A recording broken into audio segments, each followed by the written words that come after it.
Are you sick and tired of not having enough money for your groceries? Are you sick and tired of not having enough money for your kids' college fund? Well, my name is Daniel Kwok, and I have one more question for you.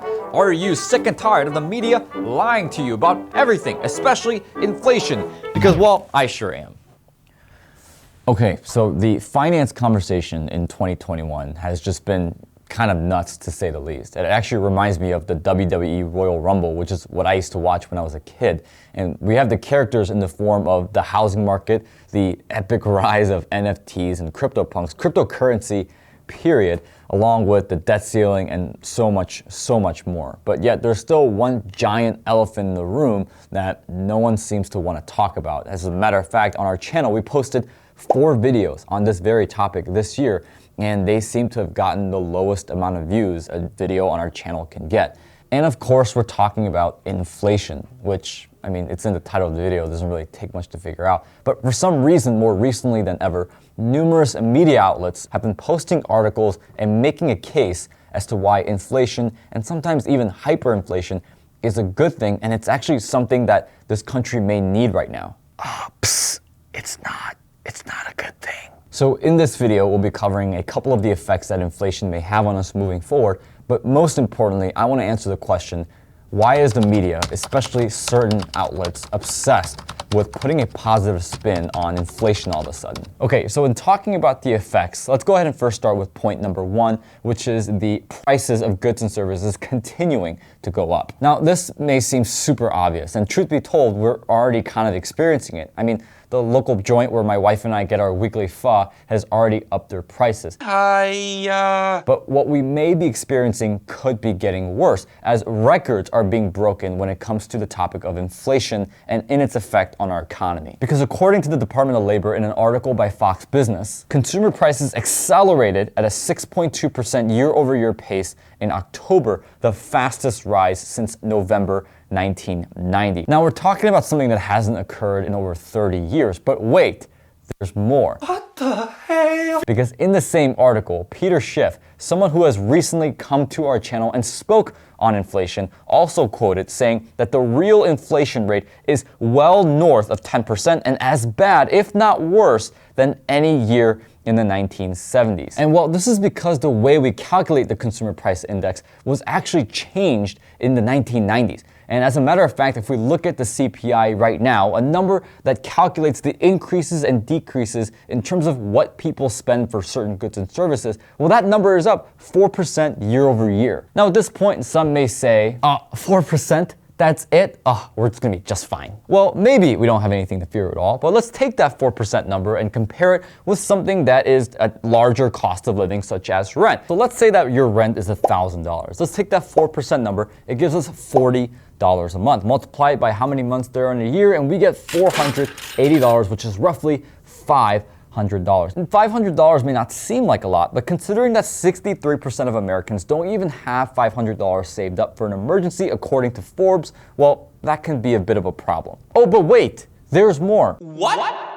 Rent isn't up 4% year over year. According to the Multi-Housing News, rent is actually up year over year, 11.4%. Now, we're not even talking about what things cost. We're just talking about rent. If we're talking about all the items that have gone up in price year over year because of inflation, we're talking about 42.1% in terms of purchase of cars, 25% for used cars, 18% for hotels. TVs are at 12.7% increase, and meat, poultry, fish, and eggs is at 10.5% increase year over year. We're not gonna make it, are we? It's in your nature to destroy yourselves. Now what's really sad is that we haven't even covered how inflation truly hurts us, which is that inflation is another form of taxation. What?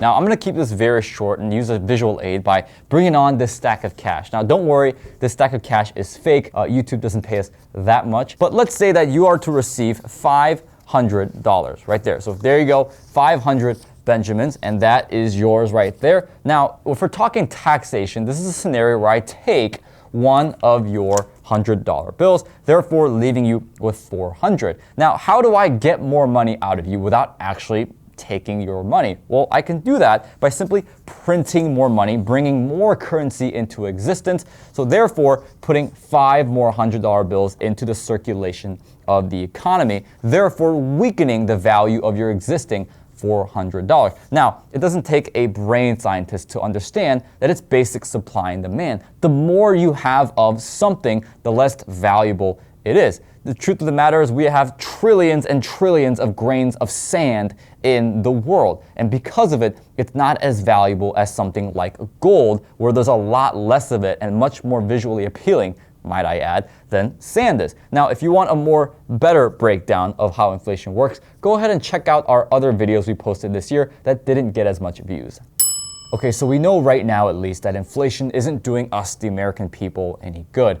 But as I mentioned in the beginning of the video, a lot of media outlets are making the case as to why us, the people, should want the prices of goods and services to go up. Now, there are 3 articles that I found that really just stand out from the rest. One is from CNBC, 2 are from Vox, each of them having titles that support inflation and why it's such a good thing for the American people. Now, each of these 3 articles are rather lengthy in their own right, but to sum it up in 30 seconds while saving you an hour of your life, what they pretty much said is, through different sections, through all different wordplay, through many different points, truth be told, what they really communicate to us, the reader, is a whole lot of nothing.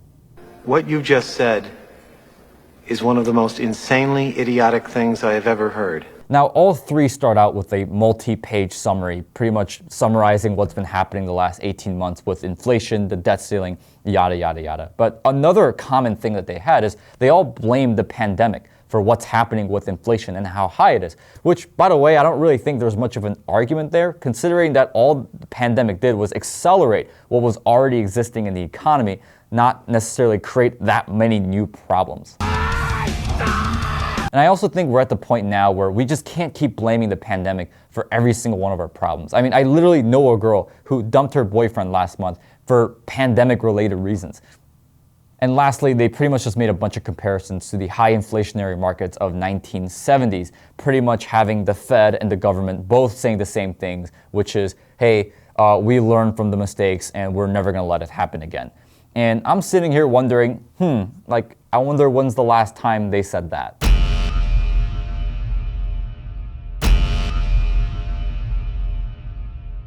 Lisa, you gotta learn to trust your government.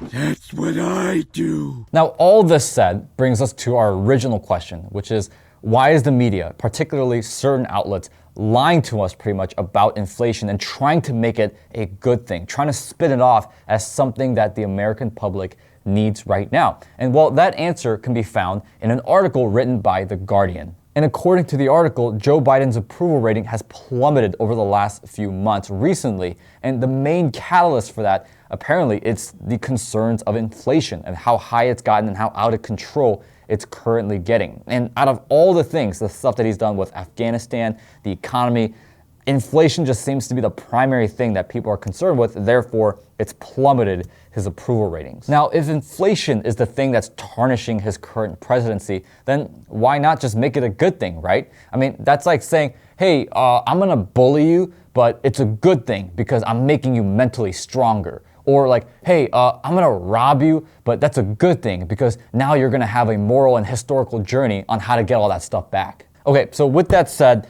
let me know your thoughts in the comment section below. I'm curious to hear what your thoughts on inflation, how our current president has done with inflation. Is the media actually lying to us? What is their real agenda? And any thoughts that you've had throughout this video as well. And of course, don't forget to like this video, comment, and share it with your friends. I hope you enjoyed this video, and we'll definitely make more videos like this. But in the meantime, I'll see you guys in the next one.